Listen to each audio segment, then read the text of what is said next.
Very good evening student. बेटा आज का जो हमारा लेक्चर होगा वो बेसिकली हम लोग डिस्कस करेंगे स्टोमेटा के ऊपर, और बेटा बात करेंगे हम लोग मिनरल्स ट्रांसपोर्ट की। अभी तक हम लोगों ने वाटर का ट्रांसपोर्ट देखा है कि एपोप्लास्ट, सिम्प्लास्ट, ठीक है, रूट प्रेशर और ट्रांसपिरेशन पुल, ये सब बातें हमने की थी। इनसे रिलेटेड जो भी टर्म्स थी, चाहे वो वाटर प्रेशर था, चाहे वो सॉल्यूट पोटेंशियल था, चाहे वो प्रेशर पोटेंशियल था, उसके बाद चाहे वो ओस्मोसिस हो, बेटा हर एक टॉपिक को हमने बहुत ही शॉर्ट वीडियो के अंदर और जितनी इंफॉर्मेशन इंपॉर्टेंट हो सकती थी वो हमने नीट लेवल के लिए जो है आपके सामने पेश की है। ठीक है, आज उसी कड़ी में हम लोग आगे बढ़ते हैं। बेटा बात करते हैं स्टोमेटा ओपन की। सबसे फर्स्ट ऑफ ऑल बेटा स्टोमेटा ओपन एंड क्लोज बात करते हैं बेटा during day time. Day time पे स्टोमेटा जो है वो ओपन होते हैं। स्टोमेटा ओपन होते हैं इसके लिए क्योंकि फोटोसिंथेसिस जो है उन्हें करनी होती है, और फोटोसिंथेसिस के लिए बेटा उन्हें चाहिए होती है CO2 वगैरह। तो इसलिए स्टोमेटा जो है वो दिन के टाइम पे ओपन होते हैं। किस तरीके से ओपन होते हैं बेटा, जब स्टोमेटा जो है वो फोटोसिंथेसिस करते हैं बेटा तो कार्बोहाइड्रेट एक्यूमुलेट होता है, और जब इस कार्बोहाइड्रेट को ब्रेक डाउन किया जाता है बेटा तो ये बनाता है पैप, उसके बाद बेटा ऑक्जेलिक एसिड, उसके बाद बेटा मैलिक एसिड। ठीक है, और ये जो मैलिक एसिड है बेटा वो ब्रेक डाउन होता है, डिसोसिएट होता है मैलेट आयन और H पॉजिटिव आयन। अब होता क्या है बेटा, H पॉजिटिव आयन को एक्टिव ट्रांसपोर्ट के थ्रू ATP खर्च करके सेल से बाहर भेज दिया जाता है, और K पॉजिटिव आयन को सेल के अंदर लिया जाता है। ठीक है, K पॉजिटिव आयन को बाहर से सेल से अंदर लिया जाता है थ्रू ATP। ठीक है, उसके बाद होता क्या है बेटा, मैलेट आयन और K पॉजिटिव आयन एक दूसरे के साथ रिएक्ट करते हैं और बनाते हैं पोटाशियम मैलेट। पोटाशियम मैलेट एक सोल्यूबल कंपाउंड है, ये जाता है बेटा गार्ड सेल के वैक्यूल के अंदर। ठीक है, गार्ड सेल के वैक्यूल के अंदर जो पोटाशियम मैलेट है वो आपका सोल्यूबल होता है, तो इसलिए बेटा यहाँ पे कंसंट्रेशन जो है वो इंक्रीज हो जाती है गार्ड सेल की, और यहाँ से हमें पता चलता है कि एक ऐसा सॉल्यूशन हो गया बेटा हाइपरटोनिक। हाइपरटोनिक जब सॉल्यूशन होता है बेटा तो गार्ड सेल के पास साइड में सब्सिडियरी सेल होती है। कौन सी सेल होती है बेटा, सब्सिडियरी सेल होती है। यहाँ से क्या होता है बेटा, वाटर जो है वो एंटर करता है सेल के अंदर। वाटर क्या करता है बेटा, एंटर करता है। ठीक है, ये हमारे पास एक गार्ड सेल है। गार्ड सेल के अंदर यहाँ पे ये क्या है बेटा, वैक्यूल है। ठीक है, ये पूरी जो है बेटा वो गार्ड सेल है। ठीक है, और इसके अंदर ये क्या है बेटा, प्लांट सेल के अंदर वैक्यूल पाया जाता है। ठीक है, ये वैक्यूल है। ओके, सो यहाँ पे हाइपरटोनिक सॉल्यूशन हो चुका है, तो साइड वाली जो सेल है सब्सिडियरी सेल वो क्या करती है बेटा, वाटर को ट्रांसपोर्ट करती है इनसाइड। अब वाटर जब इसके अंदर आ जाता है तो बेटा ये सेल क्या हो जाती है, ऐसे फ्लैसिड हो जाती है। ठीक है, फूल जाती है। अब जब ये फूल जाती है तो इसका जो स्टोमेटा है वो ओपन होता है। देखो बेटा आप लोगों ने देखा होगा कि काफ़ी बुक में जो है स्टोमेटा ओपन इस तरीके से दिखाया जाता है कि ये हमारे पास दो गार्ड सेल है। ठीक है, और इसमें जो है साइड में यहाँ पे सब्सिडियरी सेल्स होती हैं। ठीक है, अब बात ये आती है कि जब इसमें पानी भर चुका है गार्ड सेल में तो ये चारों तरफ से ऐसे फूलनी चाहिए थी। ठीक है, मोटी हो जानी चाहिए थी, लेकिन ये ऐसे क्या हो रहा है कि ये सेल ऐसे ओपन हो रही है, बीच में यहाँ पे होल आ रहा है। ठीक है, ठीक है, गार्ड सेल जब इस तरीके से होती है हमारे पास, गार्ड सेल जब इस तरीके से होती है, जैसे मान लो ऐसे है, तो फिर ये ओपन होती है, तो इस तरीके से कैसे खुल जाती है, तो इसके पीछे लॉजिक है बेटा। होता क्या है, गार्ड सेल जैसे मान लो जब क्लोज है, ठीक है, जब गार्ड सेल क्लोज है तो बेटा वो इस तरीके से होती है, ऐसे बिल्कुल क्लोज होती है। ठीक है, और इनमें क्या होता है बेटा, फाइबर लाइक स्ट्रक्चर प्रेजेंट होते हैं ऐसे। ठीक है, फाइबर लाइक स्ट्रक्चर प्रेजेंट होते हैं बेटा जो दो वॉल को एक साथ कनेक्ट करते हैं। ये इनसाइड है, ये आउटसाइड है। ठीक है, अब होता क्या है, जब प्रेशर होता है ना, जब प्रेशर पड़ता है इन वॉल के ऊपर, तो इनसाइड वाली जो वॉल होती है बेटा वो थोड़ी हल्की होती है, ये कह लो कि थोड़ी इलास्टिक होती है, और बाहर वाली जो सेल है, जो ये वाली सेल है, वो थोड़ी थिक होती है। तो जब इसमें पानी जाता है, जब इस वाली सेल में बेटा ऐसे वाटर जाएगा, वाटर एंटर करेगा, ठीक है, तो होगा क्या कि जो इलास्टिक वाली सेल है वो दूर भागेगी।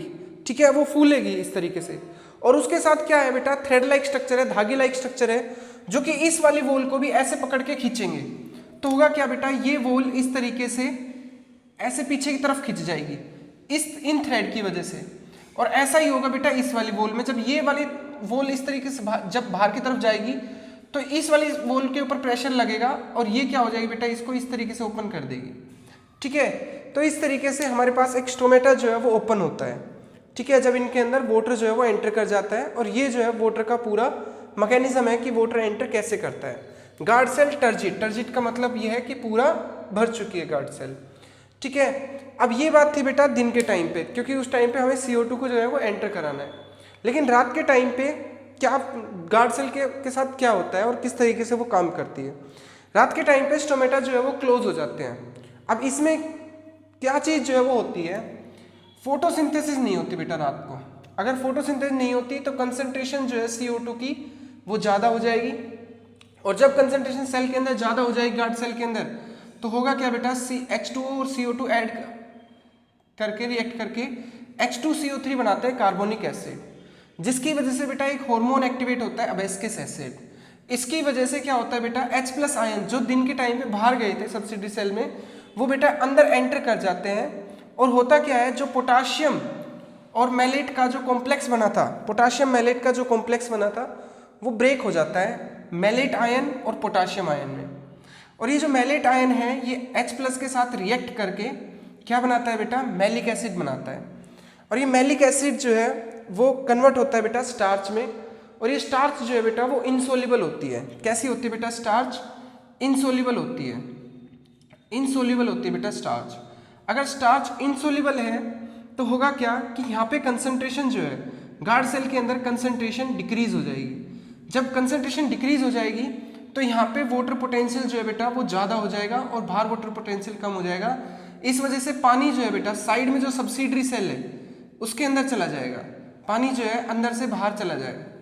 ठीक है, और ये सेल कैसी हो जाएगी बेटा, फ्लैसिड हो जाएगी। कैसी हो जाएगी, फ्लैसिड हो जाएगी। और फ्लैसिड हो जाएगी तो वापस से ये अपनी शेप जो है बेटा रीगेन करेगी और ये ऐसे क्लोज हो जाएंगे। ठीक है, इस तरीके से क्लोज हो जाएंगे। सो ये था बेटा कि स्टोमेटा जो है वो ओपन एंड क्लोज कैसे होते हैं। अब बात आती है बेटा फैक्टर अफेक्टिंग ट्रांसपिरेशन। किन किन फैक्टर पे ट्रांसपिरेशन अफेक्ट करता है। कुछ एक्सटर्नल फैक्टर हैं जो कि ट्रांसपिरेशन को अफेक्ट करते हैं, वाटर के इवेपोरेशन को अफेक्ट करते हैं, और कुछ इंटरनल फैक्टर होते हैं। एक्सटेंसिव फैक्टर कौन कौन से होते हैं बेटा, लाइट। जिस टाइम लाइट ज़्यादा होती है उस टाइम ट्रांसपिरेशन ज़्यादा होता है। ठीक है, इवेपोरेशन ज़्यादा होता है। जिस टाइम ह्यूमिडिटी, ह्यूमिडिटी का मतलब होता है बेटा वाटर मॉलिक्यूल इन एयर। ठीक है, अगर आसपास लीफ के आसपास अगर वाटर मॉलिक्यूल ज़्यादा होंगे बेटा तो यहाँ से पानी को इवेपोरेट होने में दिक्कत आएगी। ठीक है, ह्यूमिडिटी में वाटर जो है वो इवेपोरेट नहीं हो पाएंगे, तो ह्यूमिडिटी इंक्रीज होने से आपका जो ट्रांसपिरेशन होता है वो डिक्रीज हो जाता है। टेम्परेचर, अगर टेम्परेचर ज़्यादा होगा तो इवेपोरेशन ज़्यादा होगा, पानी जो है वो इवेपोरेट ज़्यादा होगा। विंड, हवा जो है बेटा अगर ज़्यादा तेज चलेगी तो इवेपोरेशन कम होता है, और अगर स्लो चलेगी तो इवेपोरेशन ज़्यादा होगा।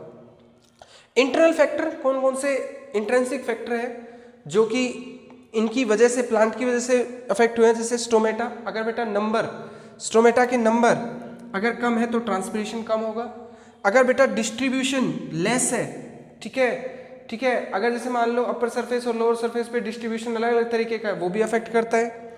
संकन स्टोमेटा, संकन स्टोमेटा वो स्टोमेटा होते हैं बेटा जो कि मॉइस्चर को खींचते हैं। जो बंदा वाटर को खींच रहा है वो वाटर को इवेपोरेट क्यों करेगा, तो संकन स्टोमेटा आने से जो ट्रांसपिरेशन होता है वो डिक्रीज होता है। नेक्स्ट है सोइल सॉल्यूशन। अगर बेटा सोइल सॉल्यूशन में वाटर जो है वो ज़्यादा होगा तो पानी ज़्यादा आएगा प्लांट के अंदर। ठीक है, और आपका इवेपोरेशन ज़्यादा होगा। ठीक है, so this is all about the stomata and transpiration. Next बात आती है बेटा मिनरल्स की। मिनरल्स की अगर मैं बात करूं तो जो अपटेक होता है मिनरल्स का वो एक्टिव और पैसिव दोनों तरीके से होता है। इसका मतलब क्या है, इसका मतलब ये है बेटा कि सपोज करो हमारे पास ये प्लांट है। ठीक है, हमारे पास बेटा ये प्लांट है और प्लांट के यहाँ पे क्या होती है बेटा, रूट्स होती है। ठीक है, रूट्स जो है बेटा वाटर को कैसे अब्जॉर्ब करती है, पहले वो कुछ मिनरल्स को एंटर कराती है अपने अंदर और अपना वाटर पोटेंशियल डिक्रीज करती है, जिसकी वजह से बाहर से वाटर जो है उस रूट के अंदर आता है। पहले यहाँ पे क्या आते हैं बेटा, मिनरल्स आते हैं। उसके बाद इस अंदर जो है हाइपरटोनिक सॉल्यूशन हो गया, तो वाटर इस सॉल्यूशन को बैलेंस करने के लिए अंदर एंटर कर जाता है। ओके, सो ये जो mineral first of all root ने अपटेक किए हैं, ये बेटा एक्टिव और पैसिव दोनों तरीके के हो सकते हैं, ठीक है, एक्टिव और पैसिव दोनों तरीके के हो सकते हैं, ठीक है, मतलब एनर्जी भी खर्च की जा सकती है और नहीं भी की जा सकती, ठीक है, पर मोस्टली, लेकिन बेटा मोस्टली जो है वो आपके एक्टिव होते हैं, ये बात ध्यान रखना, ठीक है। उसके बाद बेटा ट्रांसलोकेशन मतलब कि मिनरल्स का अपसाइड मूवमेंट, मिनरल का अपसाइड मूवमेंट जो है बेटा वो जाइलम के थ्रू होता है, और मोस्टली कहाँ चाहिए होता है बेटा ये आपको, ये चाहिए होता है यंग लीफ में, सीड में, स्टोरेज ऑर्गन में, फ्लावर में, फ्रूट में, ठीक है।